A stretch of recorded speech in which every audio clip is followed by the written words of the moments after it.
Pessoal, boa noite. Eu estou na virada de sábado para domingo, né? Praticamente aí entrando na última semana de trabalho e saio um pouco de férias. Eu, acho que no primeiro vídeo eu coloquei que a ideia do canal, né, ele é voltado num primeiro momento, né, para os cursos, para as turmas que eu leciono na Universidade Federal do Paraná, né, e que nesse momento de pandemia nós estamos em um chamado regime especial, então as aulas elas são remotas, né, muito concentradas, e eu venho, né, na medida em que eu tenho o contato com os alunos, nesses momentos, né, de aulas remotas, colocado que nem sempre é possível desenvolver o assunto como eu eventualmente faria numa sala de aula, né? E aí a ideia, né, de ter esse canal, e óbvio que ele fica aberto para quem acessar, para quem quiser olhar, enfim, né?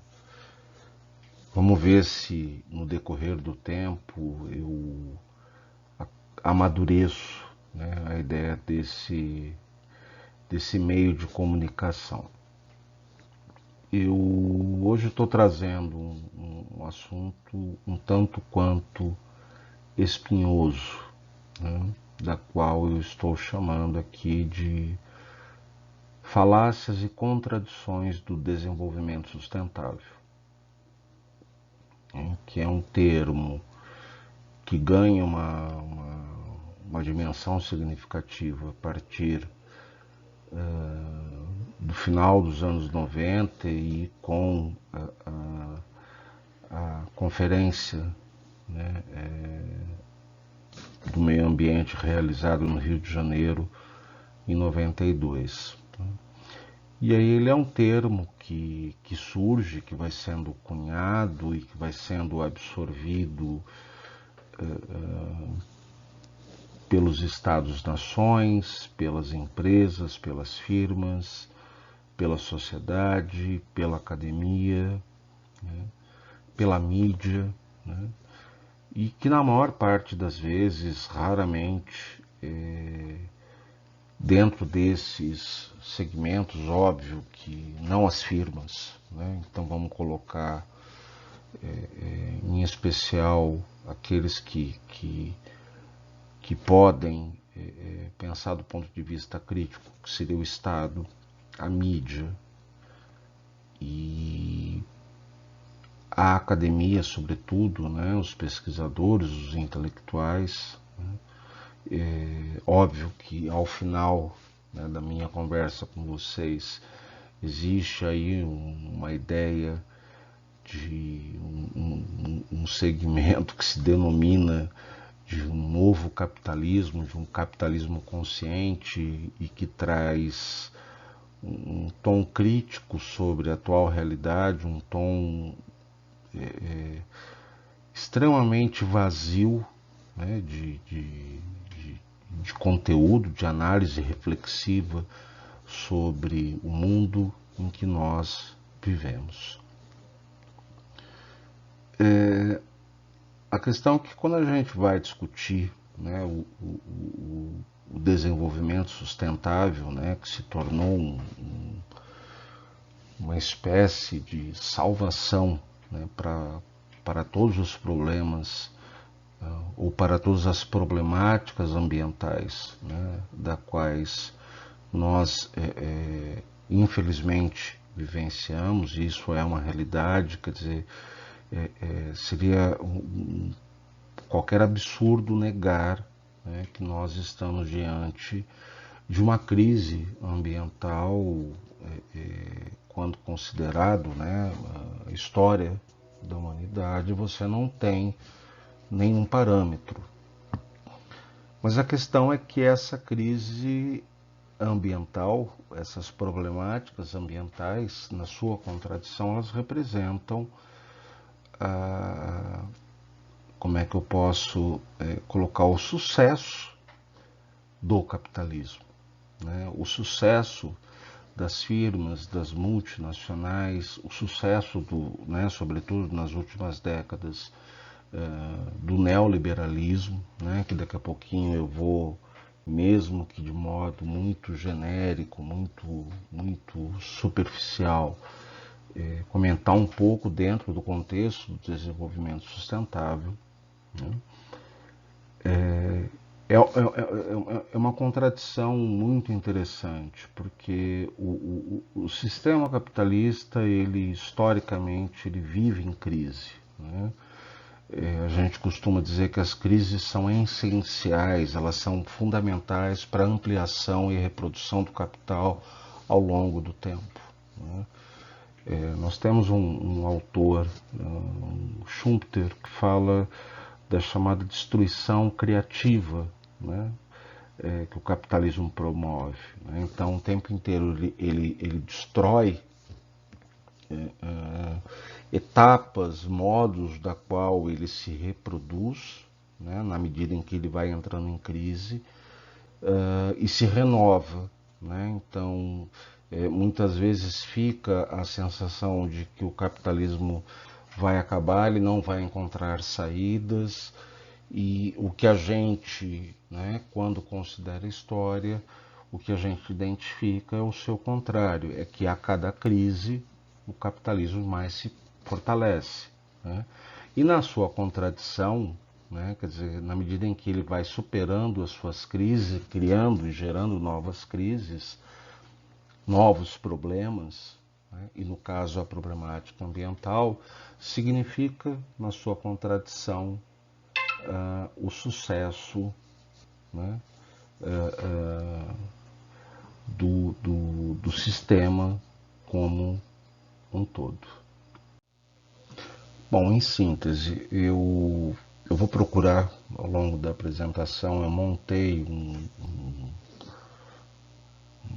PowerPoint e não necessariamente vou, né, seguir, né, ficar lendo, em alguns momentos sim, né, mas a ideia é deixar um pouco de didatismo, né, para quem for ver esse vídeo.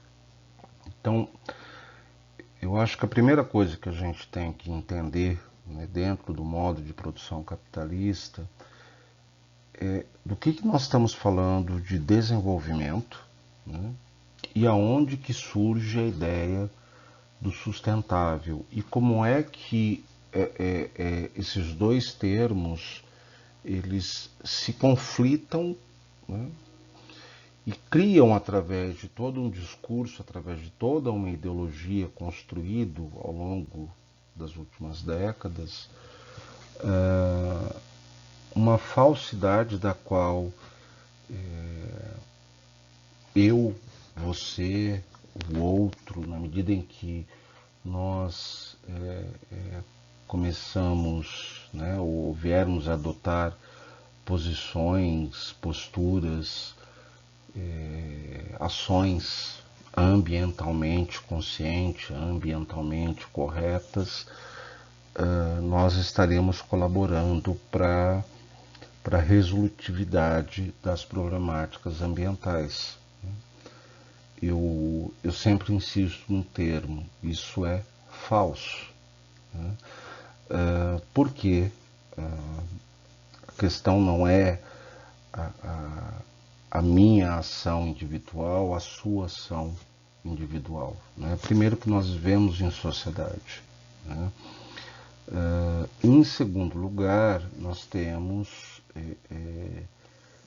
e isso, o tal do desenvolvimento sustentável, né, ele acaba colaborando vai havendo um deslocamento para questões que são muito mais estruturais, né?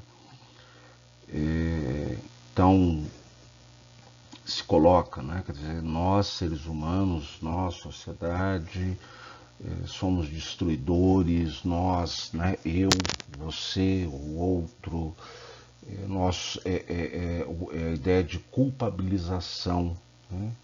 De que a partir das nossas ações estamos ali o tempo inteiro destruindo a chamada natureza, né?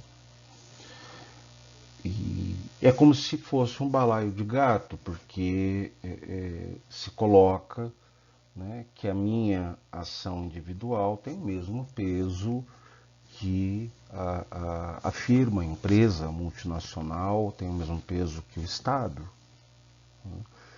E quando a gente traz a análise do modo de produção capitalista, as coisas não são, elas não podem ser colocadas nesses termos, né? Eu acabei de mencionar, por exemplo, a questão de um deslocamento que é feito, por exemplo, né, historicamente, você tem aí um conflito sério, contradições sérias entre a relação capital-trabalho, né? Nós temos a questão da luta de classes, os trabalhadores. Né? Esses trabalhadores hoje eles são reduzidos ao nome de colaboradores. Né? Quer dizer, nós não somos colaboradores, nós somos trabalhadores. Né? Nós somos subjugados, nós somos explorados pelo capital, pela lógica do capital. Né? É a nossa força de trabalho enquanto mercadoria, ela corresponde, ela é responsável por aquilo que a gente define como a mais-valia. É nesse processo de exploração que se resulta o lucro capitalista. Mas somos reduzidos à questão de colaboradores, né? Então, quando eu estou discutindo a questão de desenvolvimento sustentável, novamente, não pode se negar que as problemáticas ambientais estejam colocadas, elas são realidade, mas todas as contradições, né, que perpassam a sociedade, é como se nós fizéssemos uma listagem de problemas, né? Quer dizer, óbvio, se eu ficasse aqui, eu poderia ficar durante 4, 5 horas listando todos os problemas que nós temos na realidade urbana, na realidade rural, etc, etc, etc. Né? E aí, quando eu trago a ideia de desenvolvimento sustentável, aqueles que defendem esta ideia, e isto é comprado por parte da sociedade, existe uma parte da sociedade que não tem a menor consciência disso.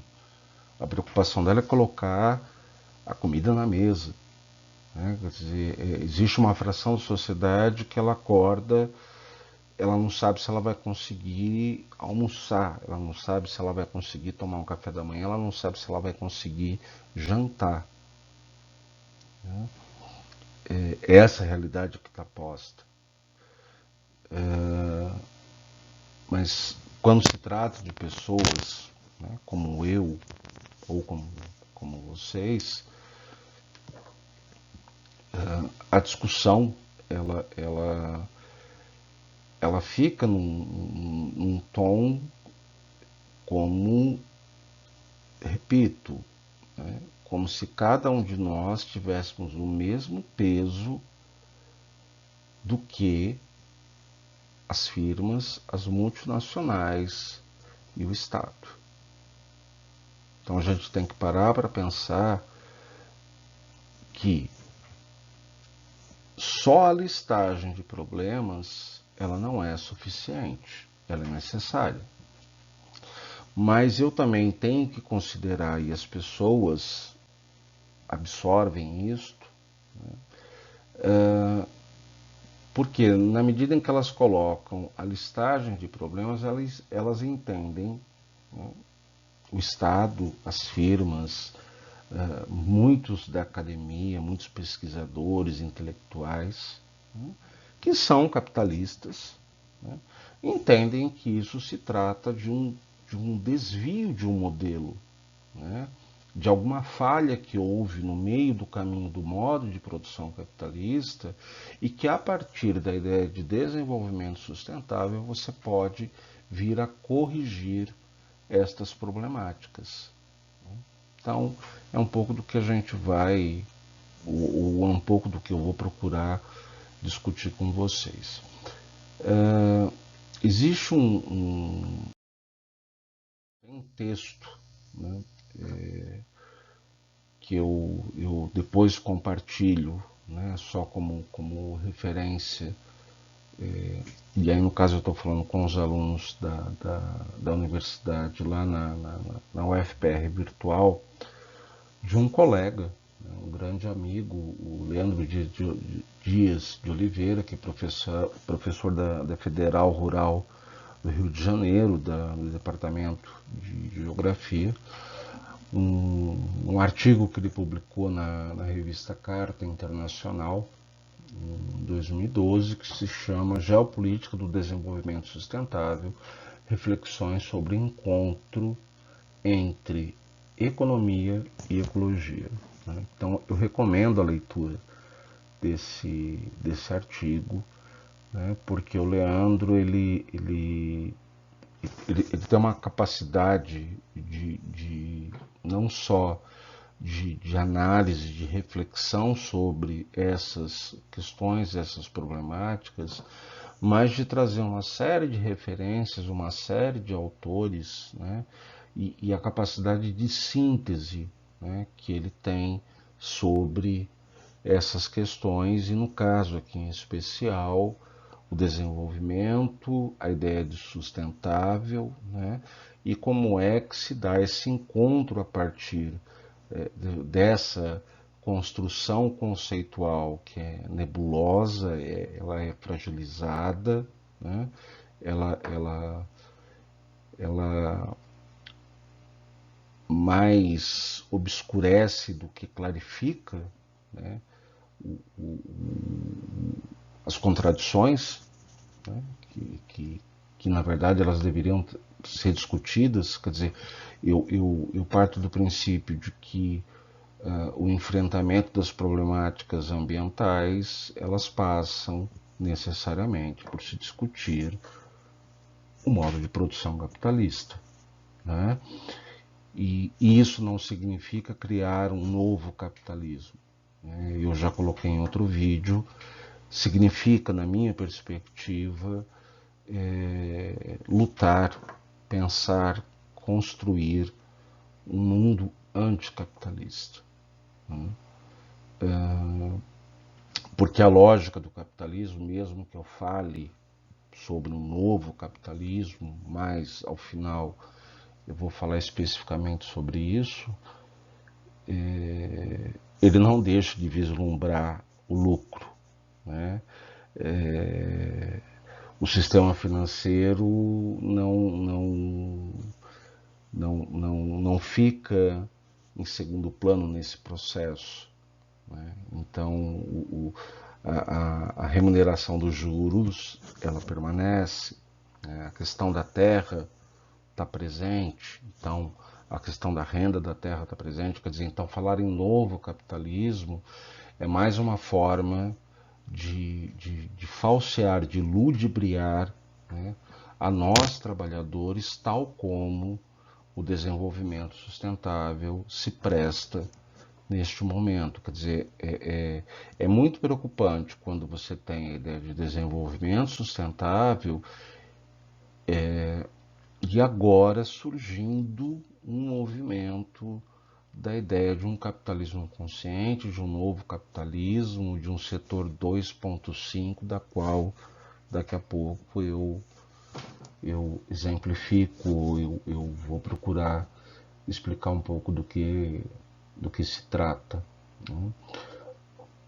Então, quando a gente pega o texto do Leandro, a primeira coisa que ele procura fazer a partir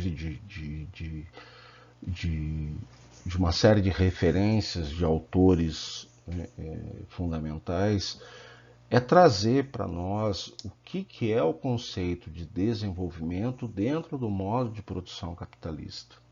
Veja, eu não estou falando de desenvolvimento humano no sentido de me desenvolver na paz, né, na espiritualidade. Não se trata disso. Né? Se trata de pensar como é que o desenvolvimento é pensado dentro do modo de produção capitalista. Né? Eu vou apresentar isso de modo bem didático. Né?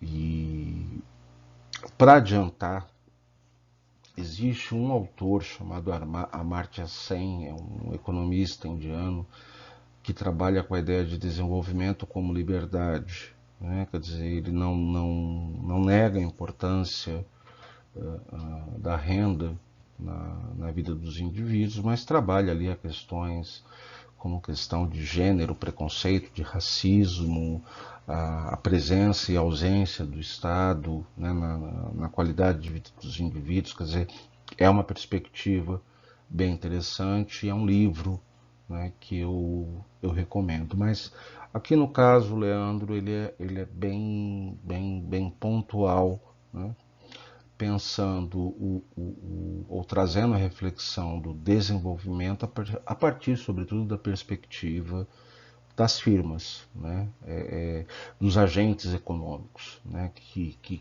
controlam o sistema mundo, efetivamente falando, e que controlam os recursos naturais com a anuência dos Estados-nações. Né? Neste momento neoliberal que nós vivenciamos, e isso já desde ali da década de 1980, em alguns momentos com mais intensidade, em outros momentos com menos intensidade, mas a questão é que ele está posto, ele é uma realidade. Né? Como é que o Leandro, a partir dos autores ali que ele vai dialogando, né? Quer dizer, num determinado momento ele se propõe, e eu acho muito interessante, a síntese, né, de toda a leitura que ele faz sobre o desenvolvimento. Então, na primeira perspectiva, ele está colocando aí a questão do domínio, né, da natureza, né, quer dizer, o domínio da natureza por parte dos agentes econômicos, né, e o controle efetivamente do território, né, e toda essa relação que você vai ter entre, como eu disse, a anuência do Estado, a valorização do Estado com as firmas, né, com os agentes que a gente chama de agentes capitalistas. Né, quer dizer, esse é o nome, né, que a gente tem que dar. A segunda pontuação que ele coloca é que se trata de um progresso econômico, né, que a gente vai colocar como a ideia de acumulação do capital. Então, portanto, a acumulação de capital por parte das firmas, né, quer dizer, e isso ligado à questão da exploração da força de trabalho, né, e que é ocultado ideologicamente, como eu disse ali no começo. Quer dizer, o trabalhador ele é hoje transformado em colaborador. Né? Quer dizer, se você acredita que você é colaborador, a minha sugestão é que você repense a sua posição no mundo. Né? Seja você um profissional bem remunerado, né? Em especial os trabalhadores mais pobres. Né? Quer dizer, você não é colaborador, você é trabalhador. Né? Quer dizer, a sua força de trabalho ela é disponibilizada dentro do mercado de trabalho e por uma lógica toda sistêmica. Né? Quer dizer, eu recomendo a leitura do Capital de Karl Marx, né, o item, capítulo que trata sobre salário, para você entender que não faz o menor sentido você adotar a prerrogativa de que você é colaborador. Né? A terceira dimensão que o Leandro coloca em relação ao que seria o desenvolvimento na nossa sociedade é o que ele chama de modernização técnica. Né? Quer dizer, então ele parte do princípio de que você tem uma evolução, né? O que ele vai denominar de maquinização do processo geográfico, uma tecnização espacial, mas óbvio que tudo isso é sempre concentrado num número reduzido. Quer dizer, quem é que promove essa maquinização dentro do processo produtivo? Né? Quer dizer, nós estamos falando hoje, sobretudo, de quem é que detém a tecnologia, de quem é que detém a questão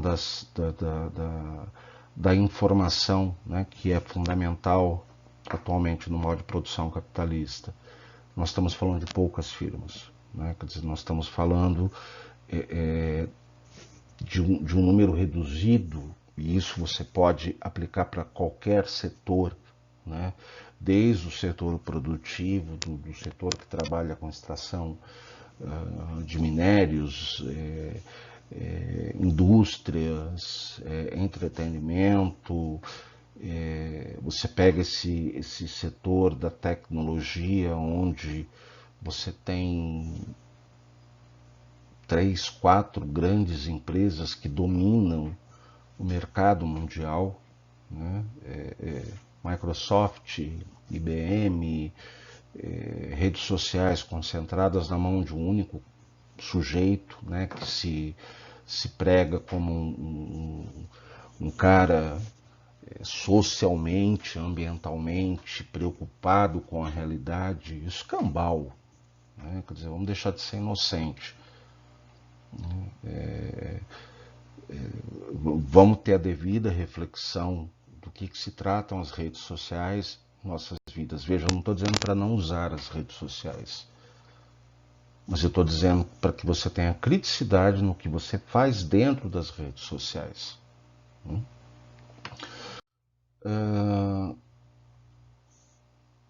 O quarto ponto, né, que o Leandro vai comentar sobre desenvolvimento, e que eu talvez tenha adiantado no item anterior, é a questão da hegemonia, né, econômica. Né? E aí a questão, né, deste modelo de desenvolvimento que vem, né, dos países centrais, e que impõe essa lógica aos países chamados periféricos. Né? E que são comprados. Quer dizer, a lógica do chamado desenvolvimento, ela, quando você pensa a ideia dos países que nós denominamos de subdesenvolvidos, é como se fosse a ideia da escadinha. Né? Então, se eu cumprir metas estabelecidas pelo Fundo Monetário Internacional, se eu cumprir metas estabelecidas pelo Banco Mundial, se eu cumprir a ideologia predominante nos países centrais, nos países ricos, nas agências internacionais, etc, etc, etc, etc, eu, né, passo a passo, conquistarei o meu grau de desenvolvimento. Né? Novamente, dentro do sistema mundo, isso se apresenta historicamente como falso, né? Pelo menos para a maior parte da realidade dos países inseridos dentro desse contexto da chamada, né, desse bloco chamado subdesenvolvido. Você poderia falar, olha, mas a Coreia do Sul, né, era um país subdesenvolvido, muitas vezes se compara, né, Brasil e Coreia do Sul, o que eles eram ali nos anos 60 e 70, o Brasil estava à frente, é um passo à frente da Coreia do Sul. Só que você tem que entender que a Coreia do Sul é o que é hoje graças aos investimentos que você tem, sobretudo dos Estados Unidos, ali no contexto da Guerra Fria, né? Pensando na questão, né, da China, pensando na questão da Coreia do Norte, quer dizer, não é a Coreia do Sul, né? Quer dizer, é um movimento geopolítico né, daquela fase em que o mundo está passando, né? Quer dizer, você tem ali guerra do Vietnã no Sudeste Asiático, quer dizer, então se você imaginar a geografia, né, você tem toda uma complexidade, né, que hoje a gente vai falar nos anos 80, 90 se falava muito dos chamados tigres asiáticos, quer dizer, um investimento maciço de capitais, né, que você tem naquela região. Né? Quer dizer, então não é uma decisão, um caminho da qual a Coreia do Sul e tantos outros países decidiram, não, vamos, na medida em que nós cumprirmos tudo, nós seremos, né, desenvolvidos. Eles contaram, né, com aportes financeiros que países da América do Sul, da África, nem pensaram em momento algum. Né? E por fim, né, o Leandro vai colocar que a questão do desenvolvimento ele define como uma ideologia extremamente potente. Né? Quer dizer, então, é o que eu estou colocando a partir do item 4, né, do item D. Se constrói ideologicamente qual é o caminho, quer dizer, é como você amarrasse toda a sociedade, todos os estados-nações, sobretudo do mundo subdesenvolvido, a uma ideologia desenvolvimentista. Né? Quer dizer, esta é a meta a ser alcançada. Então, eu enquanto país subdesenvolvido, eu não faço a crítica devida, não faço o enfrentamento, né, ao que está posto. Né? Quer dizer, no máximo eu faço o jogo. Né? Vamos pegar o Brasil, o governo do Luiz Inácio Lula da Silva, né, o governo do PT, parte, né, o primeiro mandato e depois metade do governo da Dilma, quer dizer, é um chamado partido dito de esquerda, mas que fez o jogo claramente. Você fala, bom, mas não tem alternativa, você faz aquilo, né, ou você se torna, né, como muita mídia coloca, uma Venezuela, concorda, a Venezuela, ao que tudo indica, é um pandemônio, não é este o caminho. Mas o que eu estou dizendo é que do ponto de vista intelectual, acadêmico, essas questões elas precisam ser refletidas. Né? Caso eu queira, e veja, essa mudança ela não vai se dar do dia para a noite, ela não vai acontecer de hoje para amanhã. Né? Mas essas questões elas precisam ser colocadas na mesa, né? Para que essas problemáticas, né, essas amarras que nós temos, sobretudo dentro da realidade brasileira, elas possam encontrar novos caminhos. Né? E se você parar para pensar que desde 1992, né, quando a dimensão do desenvolvimento sustentável, né, ela ganha amplitude mundial, né, quer dizer, o Brasil é o anfitrião, ele cedia isso. E aí quando você olha para a realidade brasileira, né, a realidade urbana, né, a realidade dos biomas, né, por mais que você tenha construído legislações ao longo desses anos, e vou citar duas, né, quer dizer, o Estatuto da Cidade e o Código Florestal, quer dizer, são dois documentos que você pode eventualmente criticar aqui ou ali, mas que são documentos interessantes. mas quando você olha para a realidade, pouco se avança. Né? Quer dizer, os problemas estão aí, eles estão intensificados. O Brasil tem aí os seus desastres ambientais. Vamos pegar o caso de 2015 em Mariana, 2019 em Brumadinho, a questão das queimadas que você teve e desmatamento, Amazônia, as queimadas no Pantanal, né? A debilidade, a criticidade das periferias, das grandes cidades, das médias cidades, das pequenas cidades brasileiras. Né? Então, e agora, sobretudo, diante de um governo incompetente, de um governo que só vomita violência, né? Incapaz, né? Quer dizer, se os outros governantes, os outros governos já demonstravam limitações, né, para se avançar nas reflexões que eu entendo que são fundamentais, esse governo esquece isso. Né? Quer dizer, nós estamos vivendo acho que talvez o pior cenário, né, que a história brasileira recente tem. Né? Nós estamos falando aí de um imbecil. Né? Então, que é incapaz, inclusive, ele e seus ministros, de entenderem do que eu estou falando, ou do que qualquer outro intelectual, mesmo que defenda essas questões, né, do desenvolvimento sustentável, está falando. Né, que a perspectiva desse governo ela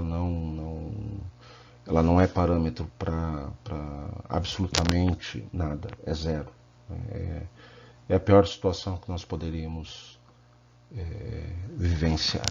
Essa é a realidade. Bom, então a partir, né, dessa síntese que o Leandro faz, ele, ao longo do texto, ele vai colocar, bom, em que momento, né, da história recente a preocupação com as questões ambientais, com as problemáticas ambientais, elas ascendem. Né? Para muitos autores, o marco sobre essa questão é quando, ao final da Segunda Guerra Mundial, você tem a detonação, né, de duas bombas nucleares, né, nos Estados Unidos em relação ao Japão, Hiroshima e Nagasaki, e que mostra ali que o homem, né, ele tem uma capacidade destrutiva que jamais vista em qualquer outra fase, em qualquer outro momento da história da humanidade. Quer dizer, é uma capacidade destrutiva imediata. Né? Mas a questão é que, na medida em que os anos 50, os anos 60, né, vão adentrando, né, na realidade, né, dos países, essas questões elas começam a ser observadas de uma outra forma. Então você tem, né, a Guerra Fria, né, então o mundo capitalista, o mundo socialista. No que concerne ao mundo capitalista, né, quer dizer, você tem a expansão, né, das multinacionais em direção aos países subdesenvolvidos, o caso brasileiro, né? Então, quando você pega a industrialização no Brasil, que começa ali no final, no começo do século XX, muito inicial, muito devagar, mas que explode, né, na década de 30 e em especial pós Segunda Guerra Mundial. Né? Então você tem uma expansão das firmas, né, das multinacionais, em direção a um conjunto de países subdesenvolvidos. E, obviamente, você tem, né, na medida em que você tem esse processo da industrialização, concomitante a isso, o processo da urbanização, o crescimento populacional, enfim. Né, então, junto com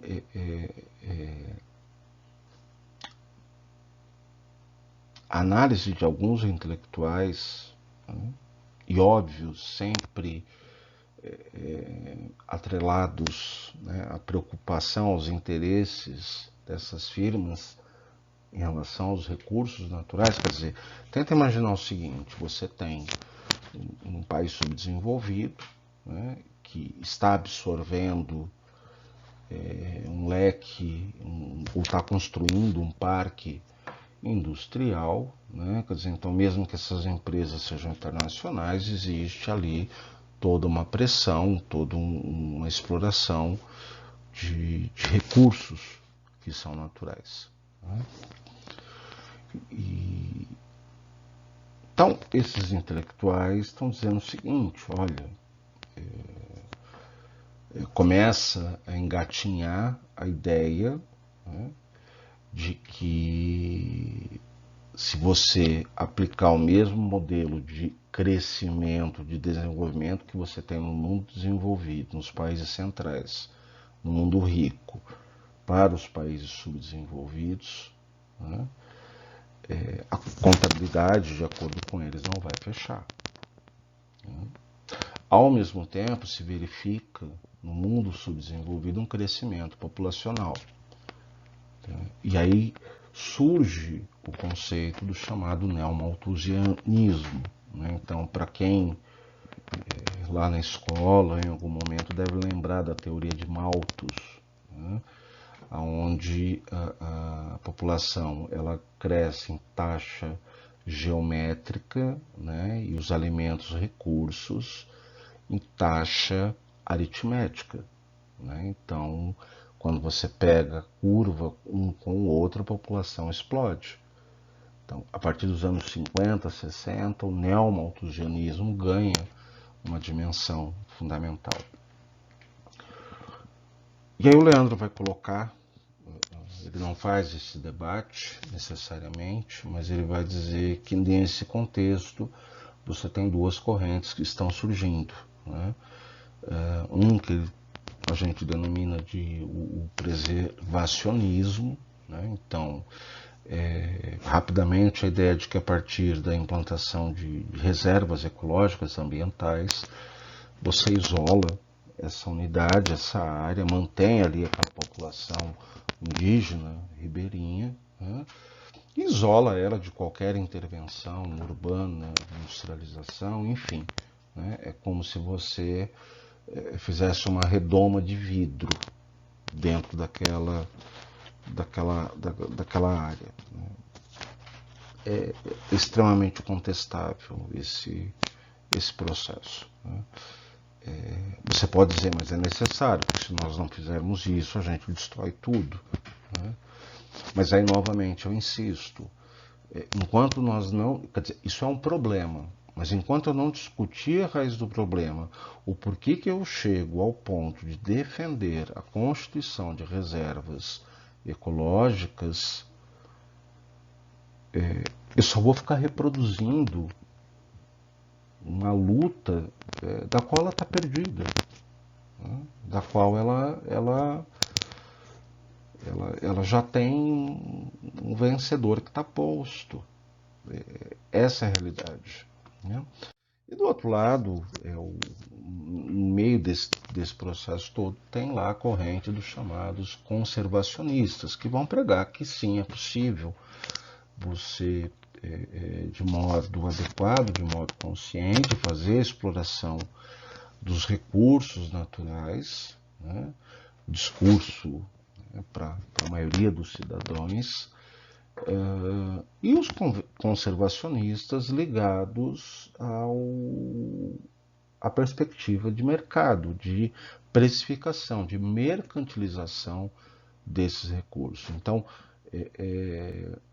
se trabalha a ideia de que eu posso explorar, né, conscientemente, quer dizer, óbvio que isso está lá atrás, isso vai sendo aprimorado através de modelos, né, muito bem elaborados na atualidade, mas que são modelos que, quando você começa a analisar, eles também não fecham, né? A conta não fecha, eles se mostram extremamente contraditórios. Enfim, né? Então você tem esses dois movimentos postos naquele momento dos anos 50, 60, Clube de Roma, etc, etc.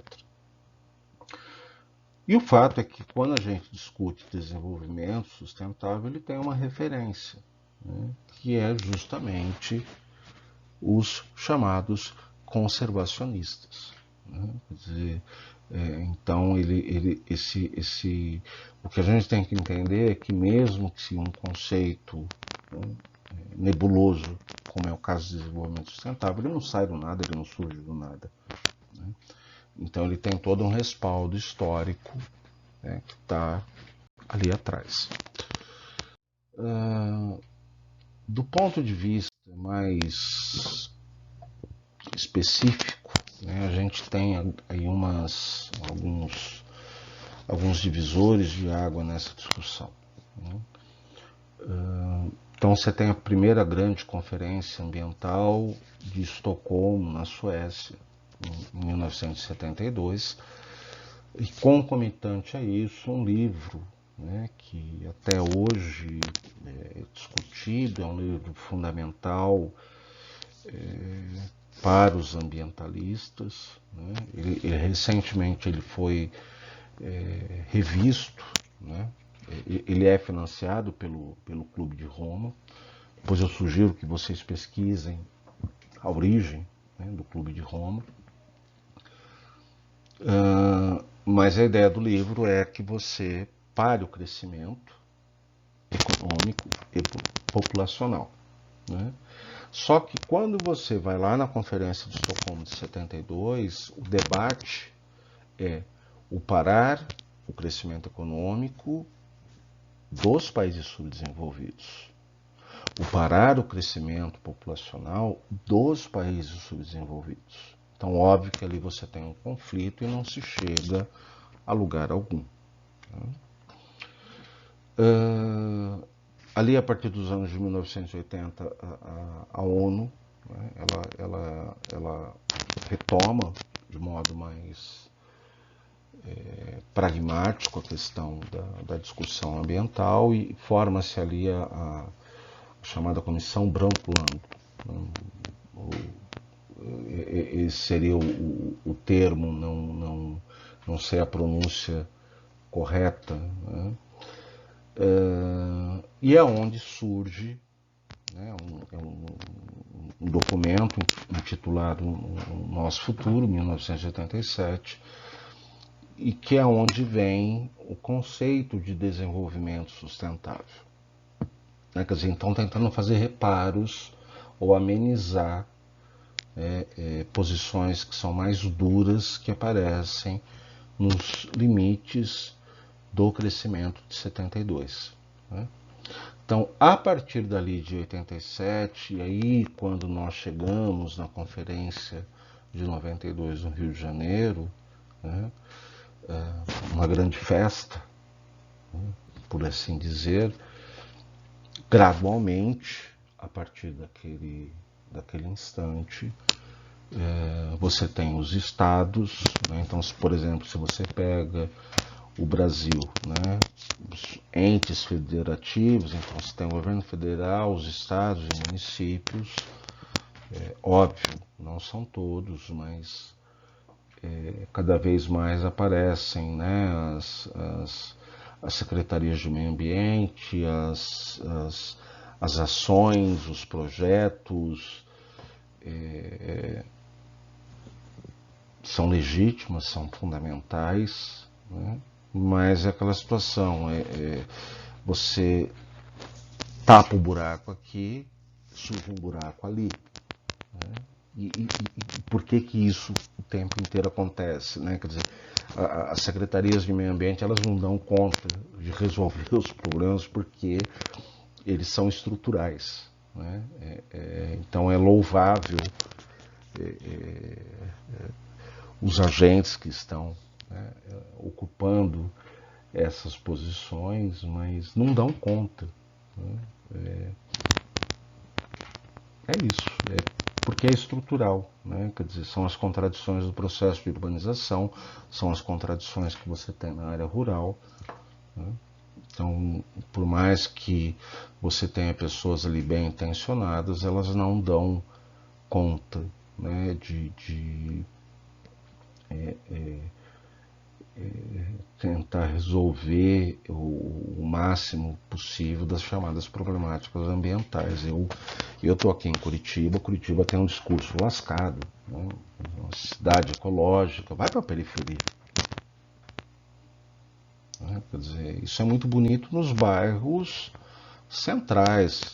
Curitiba é uma cidade arborizada, tem a coleta de lixo, né, do lixo que não é lixo, que é a questão reciclável, tem uma Secretaria de Meio Ambiente atuante, mas quando você vai nas periferias, parece que você se desloca para uma outra realidade.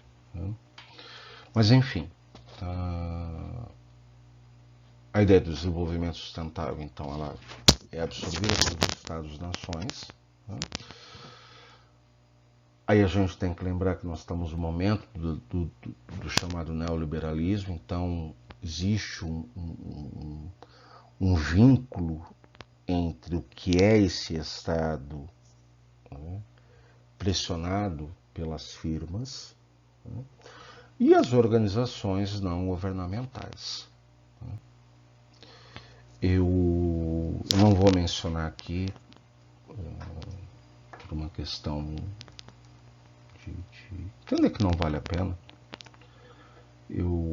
Lá nos anos 90, eu tive contato, trabalhei, né, fui prestar serviço para 3 organizações não governamentais que têm um reconhecimento nacional e internacional muito grande. Né, que estão aqui no Brasil, são brasileiras. A minha grande decepção, né, quer dizer, naquele momento já essas organizações não governamentais, não nego a importância das ONGs na realidade que nós temos, mas muitas delas, sobretudo aquelas ligadas às questões ambientais, elas absorveram, compraram o discurso do mercado.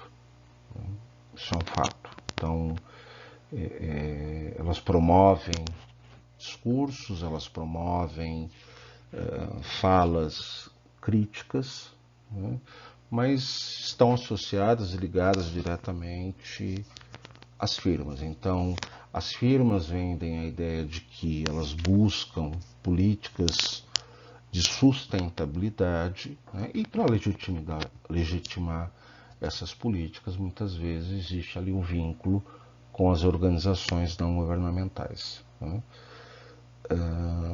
Isso tem que ser, eu não digo repensado, né, mas eu acho que isso tem que passar por uma análise crítica muito intensa.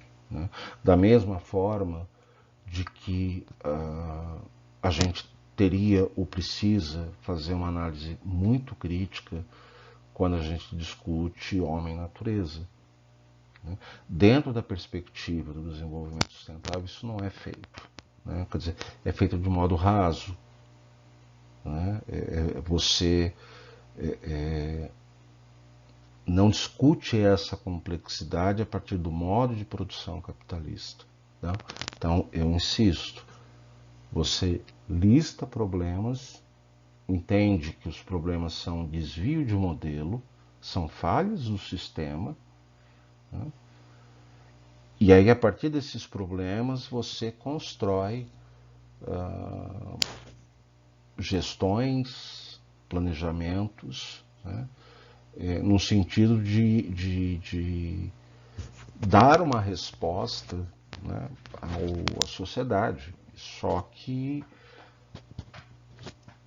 não consegue, né, não avança, né, sobretudo em países subdesenvolvidos, né.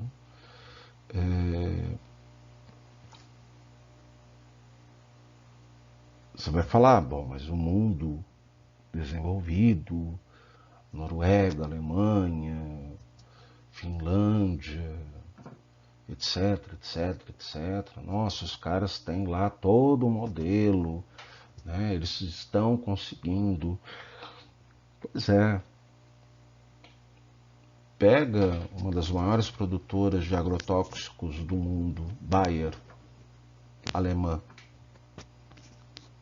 Né? Quer dizer, essa contradição ela não é discutida, muito pelo contrário, a Bayer ela é uma coisa tão louca, né? Quer dizer, se você entrar no site da Bayer, tem todo um discurso atrelado ao desenvolvimento sustentável, produzem agrotóxicos, né, até o tampo, né, e ainda eles têm a pachorra de levar, não sei se agora eles estão fazendo isso, eu lembro quando eu dava aula na UENG, de construir uma tenda temática mostrando, né, o quanto eles trabalhavam em prol do meio ambiente. E assim você tem de todas as grandes firmas, de todas as grandes multinacionais, transnacionais, dê o nome que você quiser, né? As ONGs fazendo críticas, né? Mas muitas vezes essas críticas são no sentido de aproximação. É como se eu estivesse vendendo um serviço, né, para legitimar que aquela empresa adote alguma posição, algum discurso, alguma ação que vem em encontro com a crítica que eu estou fazendo, né? Então, no fim da contabilidade, os dois ganham. Enfim, são coisas para a gente refletir de modo muito sério. Acho que um outro aspecto que é importante, que o Leandro ressalta no desenvolvimento sustentável, e a professora Arlete Moisés Rodrigues, né, da Unicamp, em vários artigos, né, que ela desenvolveu, em várias teses, dissertações que ela orientou, ela também bate muito nessa questão, né? Então é sempre falar que o desenvolvimento sustentável ele tem que atender, né, às necessidades das gerações presentes, né, sem comprometer as gerações futuras, né? E aí o Leandro ele tem uma sacada, ele tem uma afirmação bem interessante, né? Então ele vai dizer, olha, o relatório ele atingiu o objetivo, ele construiu uma ideia, né? Hoje, quando você fala criticamente em relação a desenvolvimento sustentável, a depender do ambiente que você está, você vai ser expurgado, xingado, chicoteado, queimado, enfim, eu não quero dar nomes, né? Mas a questão é essa: como é que eu posso dizer que o desenvolvimento sustentável, né, ele tem que atender às necessidades das gerações presentes e garantir as gerações futuras? Mas essa geração presente, em que momento que ela se apropriou? Eu, você, ele, ela, o outro. Em que momento em que nós, de fato, nos apropriamos das riquezas naturais? Nós temos controle sobre isso? Nós temos voz sobre o modo como é explorado, o modo como é feito? Nós não temos voz. Isso está em um outro plano. Isso está no plano de um Estado neoliberal e das firmas. E a nós cabe só engolir, e nós engolimos esse discurso o tempo todo. Como é que eu posso discutir as gerações futuras se eu, geração presente, não consigo resolver os meus problemas? Então, é algo a se pensar. Quem é que vai resolver isso? São as firmas? Como eu disse lá no começo, a crise ambiental é resultado do sucesso do sistema capitalista. A questão é, primeiro, você não controla, você, você não tem acesso a esse controle. Isso pertence a uma outra dimensão, a uma outra esfera. Entretanto, todos nós fomos colocados, como eu disse, né, num cesto, né, num balaio de gato, como se todos nós fôssemos iguais. Então, o que vendem para nós? Né? Olha, se você tomar um banho mais rápido, você vai colaborar, né, para a questão da água. Se você escovar os seus dentes e no momento que você estiver escovando e fechar a torneirinha, você vai colaborar para a questão da água. Se você mudar o seu padrão de consumo, você vai colaborar com a diminuição de produção de lixo. Quando se pega, por exemplo, o padrão de consumo, olha o tanto que nós somos bombardeados através das diferentes mídias de consuma, consuma, consuma, consuma. Olha a questão da chamada obsolescência programada dos produtos, né? Quer dizer, coisas que são feitas para ter uma duração limitada, mínima. Né? Na minha tese eu fiz uma outra análise, eu discuti a questão da obsolescência espacial urbana, né? Mas não vou entrar nesse assunto agora, né? Porque é de uma outra ordem, de uma outra categoria. Mas pare e pensa que você tem bilhões de pessoas mundo afora que precisam consumir por questões de sobrevivência e que não estão pensando se ela vai consumir ou deixar de consumir, ela vai auxiliar ou vai ajudar, né, na redução das problemáticas urbanas. Enquanto para nós, né, por exemplo, classe média, né, essas classificações que nós temos, falar em redução de banho, tempo de banho, você tem gente que não tem água para tomar banho, não tem gente que não tem água para beber, água potável, em pleno século XXI.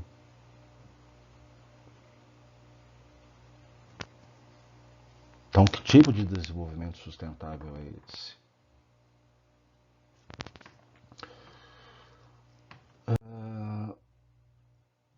Então, para ir fechando, né, essa questão do desenvolvimento sustentável, o que a gente tem que ter claro aqui? O que eu estou colocando, que a espinha dorsal do desenvolvimento sustentável, a partir deste relatório, é o chamado neoliberalismo. E aí tem uma diferença com o chamado liberalismo econômico. É que o neoliberalismo, né, e o Leandro deixa isso muito claro, o Estado não se ausenta da economia, ao contrário, tal teoria é uma forma para que o Estado coloque o mercado em primeiro lugar em suas decisões. Então, quando a gente vai ver quem defende, quem tem o poder não só de defesa, mas de disseminar esse conceito problemático do desenvolvimento sustentável, são pessoas,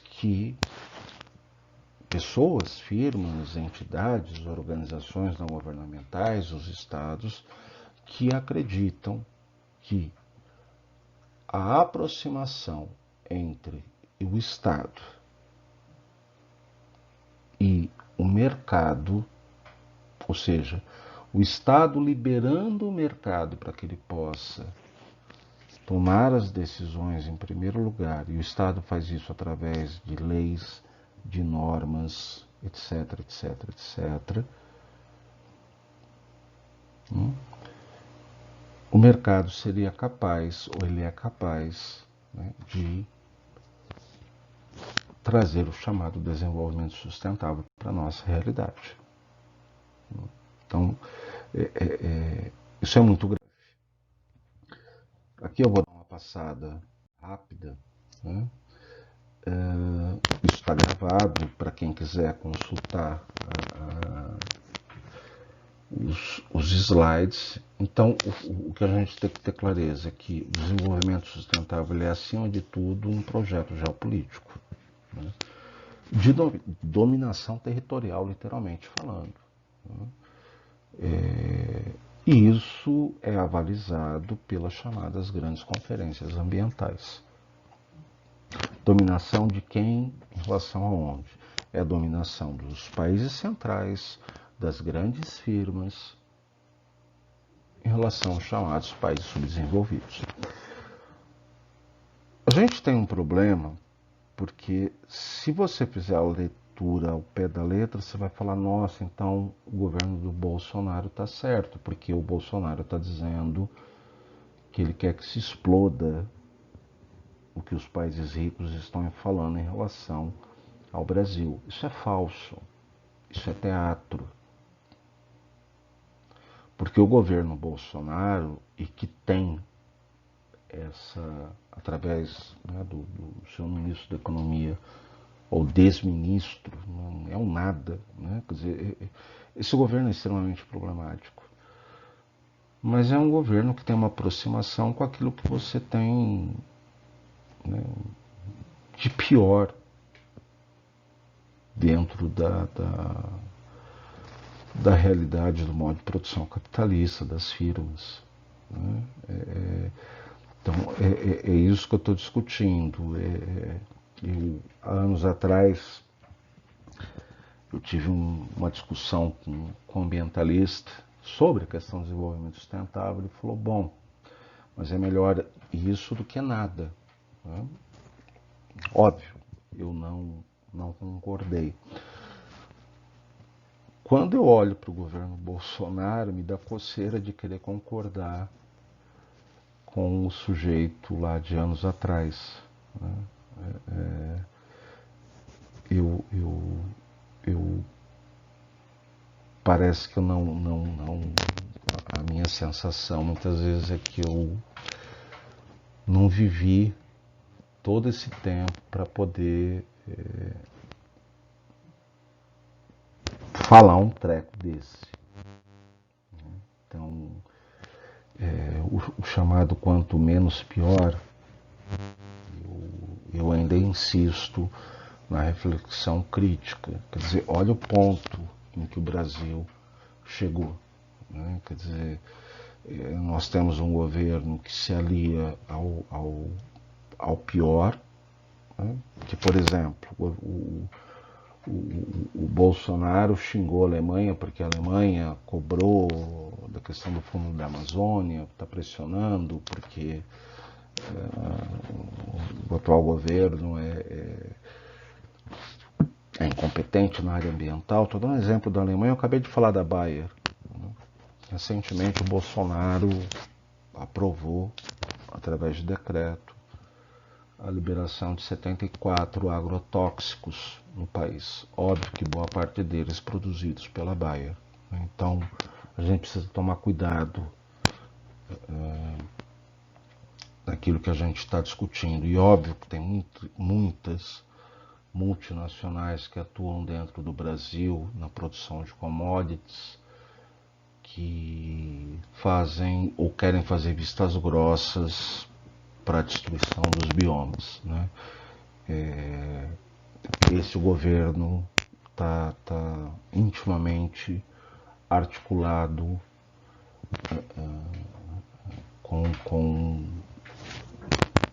com esse segmento, né, da economia capitalista, e reforça uma visão que também demanda de uma análise crítica, né, do pequeno e médio produtor, que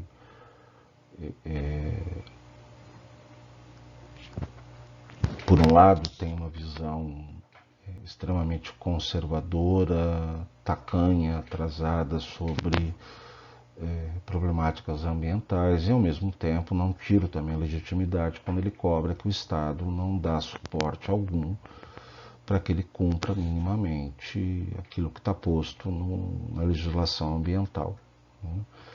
Então, no final das contas, para ele, um governo que diga que se exploda o meio ambiente é super bem-vindo. Então, nós entramos num bico de sinuca considerável, né?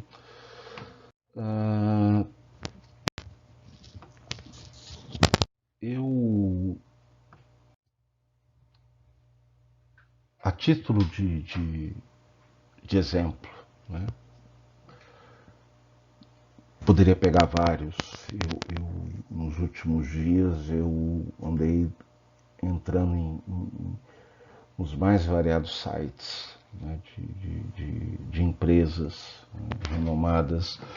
Não tem uma que não tenha lá na sua página um discurso do ambientalmente correto. Mas o que me chamou a atenção foi uma matéria que saiu no El País Brasil, né, no caderno de Economia e Meio Ambiente, agora, 9 de dezembro.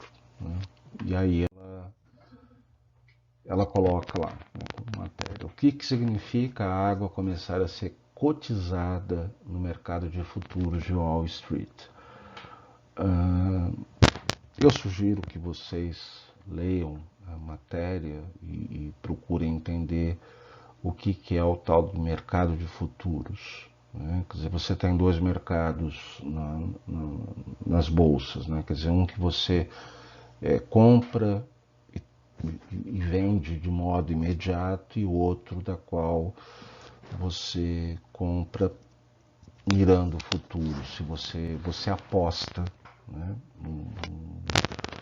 num determinado commodity, se ele vai em um determinado tempo ter o seu preço elevado, se ele vai reduzir, se ele vai entrar em crise, se ele não vai entrar em crise, enfim, é toda uma complexidade. No caso específico aqui, né, quando o El País traz essa notícia, ele está falando sobre uma empresa que atua na região da Califórnia, que passa por uma questão, né, de seca, né, e aonde promove toda uma ideia de precificação da água, né, e aonde permite com que indivíduos, né, mas sobretudo firmas, no mercado futuro comprem e vendam a possibilidade da água, né? O nome da empresa, eu não coloquei aqui, mas é Nasdaq Vale California Index alguma coisa, né? Eu entrei no site deles e lá está índices de água na Dax Vales, né? Uma solução clara para a descoberta do preço da água, né? E aí, óbvio que no decorrer da página eles vão colocar que isso é extremamente fundamental porque auxilia, né, nesse jogo de compra e venda no mercado de futuro, de você garantir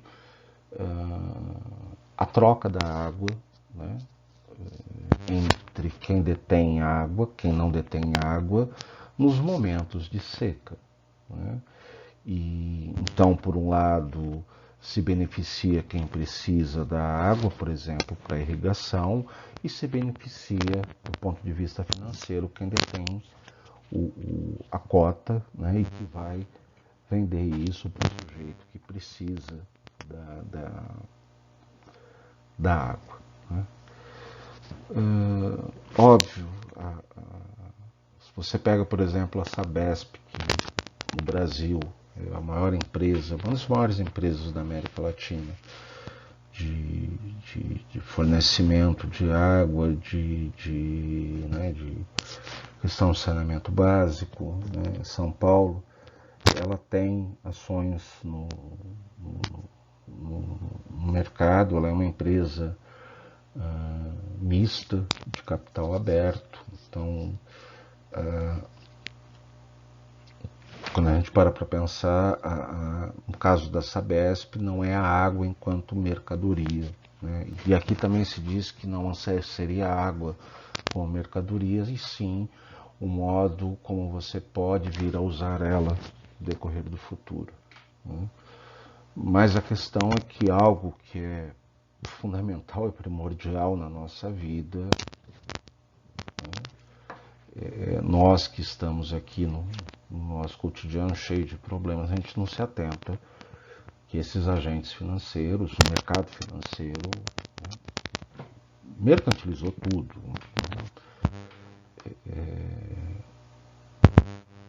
Não é nenhum absurdo quando eu falo que o grau de mercantilização é tão extremo que até a nossa fé ela é mercantilizada. Você pode comprar um pedacinho lá no céu. Né?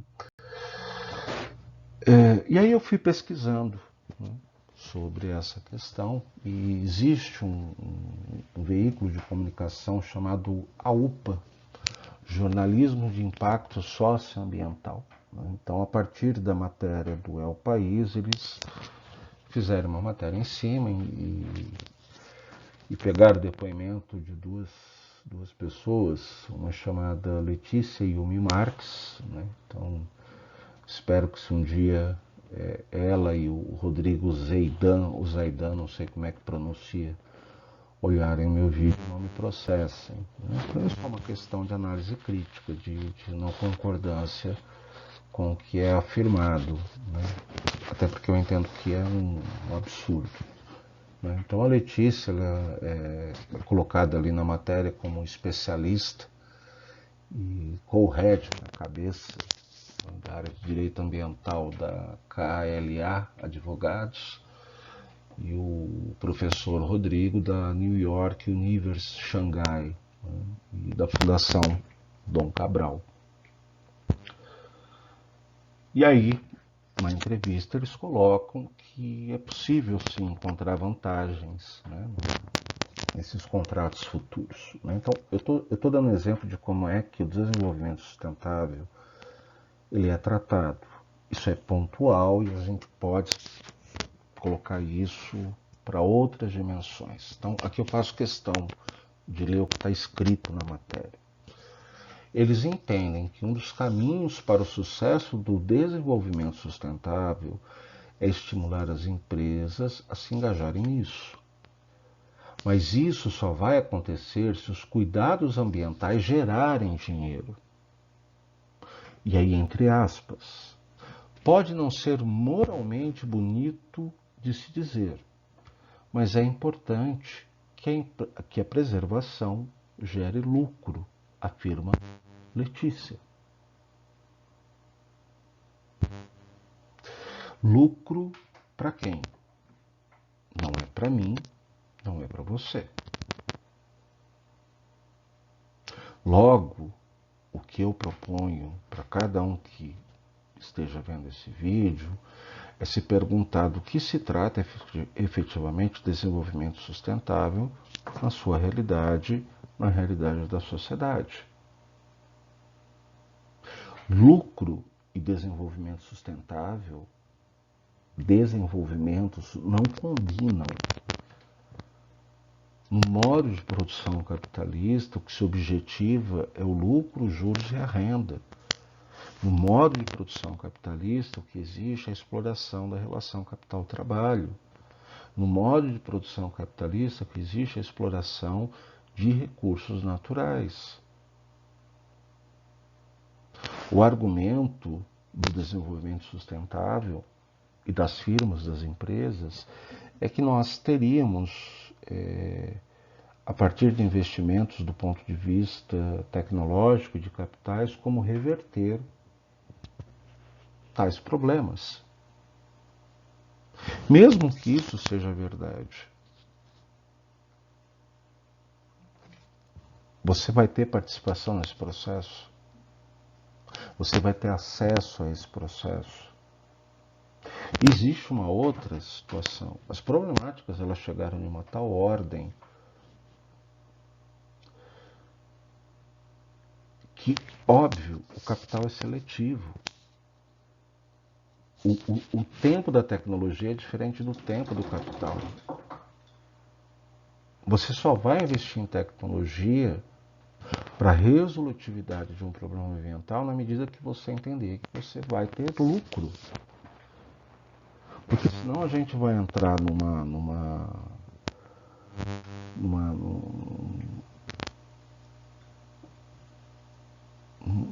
num processo inocente de achar que a qualquer momento, no estalar de dedos, os estados, nações, as firmas, as ONGs, todas vão sentar na mesa e, para o bem comum da humanidade, né, vão aplicar maciçamente todas as tecnologias disponíveis e todos os capitais disponíveis para todos os lugares do planeta.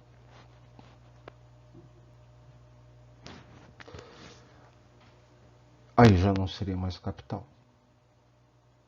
E a questão é que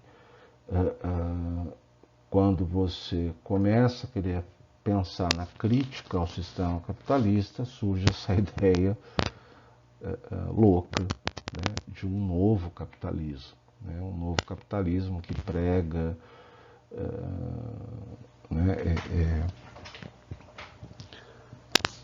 ela vai falar, né, o novo capitalismo é o setor 2.5.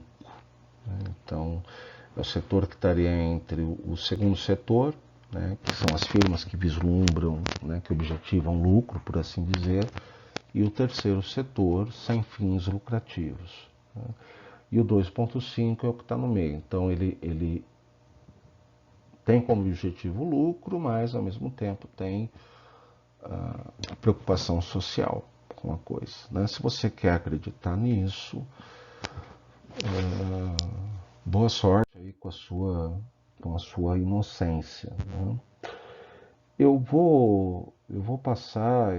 O professor Rodrigo, por exemplo, fala, quando lá da crise hídrica em São Paulo 2014, que se esse sistema vigorasse, né, se isso começou agora lá nos Estados Unidos, de cotização da água, mas que se ele tivesse vigente na realidade brasileira, onde, né, os compradores e vendedores, né, que estão atuando ali dentro da Bolsa de Valores, né, que se indicasse que você tivesse mais água vendida do que comprada, isso seria um alerta para o Estado de falar, opa, vai faltar água, então eu preciso tomar alguma ação.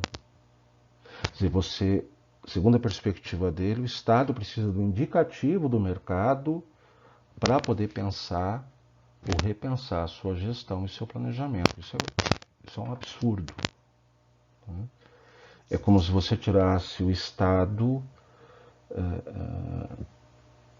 da sua responsabilidade imediata em relação ao território. E aí eu coloco o Estado como dependente do que acontece dentro de uma bolsa de valores. Isso não tem sentido. E ele reforça, né, que essa conversa entre o governo e o mercado financeiro ela é fundamental, né, para a questão do desenvolvimento sustentável. Né. E como exemplo, o artigo escrito aí na UPA, que eu entrei no site, eles reproduzem todo esse blá blá blá do desenvolvimento sustentável, da preocupação social. Então, óbvio que eles têm um público que está ali o tempo inteiro divulgando as suas notícias, as suas ações benevolentes, né, em relação às problemáticas ambientais. Ele vai citar lá porque, por exemplo, as empresas estão preocupadas ou porque é fundamental que elas se preocupem com a Amazônia. Então, na medida que você vai lendo, no final, a justificativa é que se eu derrubar a floresta, eu altero toda a dinâmica de chuvas, né? E isso compromete a questão do agronegócio, que é fundamental para o desenvolvimento socioeconômico e ambiental da região centro-oeste. Então, quando eu sugiro que você faça uma pesquisa para ver, sobretudo em relação às comunidades e populações mais pobres, o quanto que o agronegócio foi benéfico. Certamente você não vai encontrar, se você for criterioso e crítico, né, boas coisas. Enfim, eu volto com esse tema em outro momento e fico por aqui. Então, uma boa noite para todos vocês. E esse ano aqui praticamente encerrado. Semana que vem encerro as atividades, férias, né, e fica como um ponto de interrogação se eu gravo ou não o vídeo para que vocês, né, e aí eu estou falando especificamente com os alunos, tenham acesso a mais algum material. Esse vídeo foi mais no sentido de auxiliar vocês a pensar nos relatórios e nos trabalhos finais que vocês precisam me entregar, tá bom? É isso, um abraço e até a próxima.